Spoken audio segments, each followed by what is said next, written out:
What's up, graphic designers? In today's class, we're going to continue reimagining this AOC poster where we've got some skewed lines, and I'm going to clarify expectations so that we're all clear in terms of what we need to do today. So you're going to include a photo of a portrait, shoulders and up. We're going to include at least 5 lines of text, 3 solid geometry elements, right? And they're going to be alternating in lines. In this case, I've got 4. You need a minimum of 3. We're going to have the text and the geometry skewed, and then we want color inversion. So you're just going to choose 2 colors.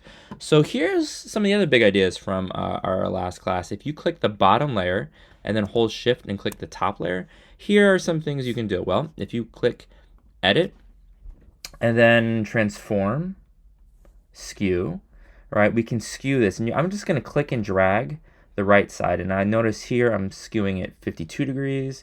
Now I'm skewing at about negative 18 degrees. You're going to try to shoot for around negative 11 degrees. So you have lines of text that look a little bit like this, and we'll press check to confirm. What I also know is if all the text is selected and we press the letter T, what we can do is we can change the color of all the text simultaneously. So right now I can make sure that it's all blue, like a dark blue, black. I can make them yellow, yellowish, this neon green, teal, and so on and so forth. That's cool. That makes sense. What I also know is if all the layers of text are selected as they are now, not only can we skew them, not only can we change the color, but we can also change the font themselves. So here we've got this fun script font, we've got Akira, we've got this really fun font like that. All right, so that's how you can manipulate multiple layers at once.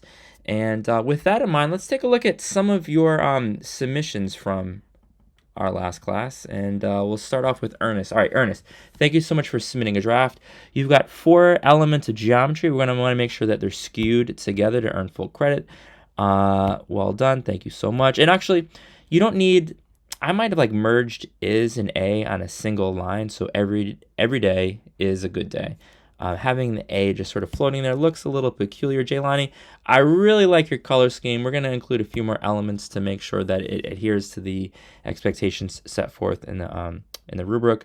Well done. This is Jonas. Jonah, thank you for putting your name in the file name. So here's Lowe's. Lowe's going to make sure that it's going to be the shoulders up. We're going to include 5 lines. We're going to include 3 elements of geometry. This is a great start, A. Marie. Well done. Ehao, I would vote for you, bro. You got a lot of work to do today. Good start.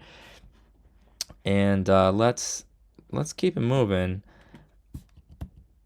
All right, there's Aiden's. Aiden's great start. We're gonna think about line breaks. Vote Andrew Garfield. Thank you so much, Dylan. I love the color scheme. Can't wait to see what you guys produce today. So this is a really good start. I'm not mad about that. Eitan, you're a great kid. You're gonna keep it moving. You're gonna let me know if you have any questions.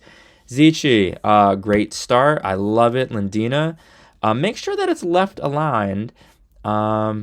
Thank you so much, Chicken Joe. Vote for Mac. Love the color scheme. You got a lot of work to do today.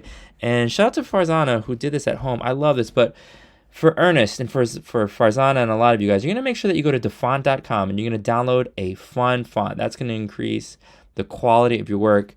And here's also what I know. Once you finish your draft and you get full credit, what you're going to do is you're going to say, Drozd, how can I revise it? And that's a really great question. You're going to think about color schemes. So in our last class, we introduced the yellow on blue, right? But here are 3 other versions.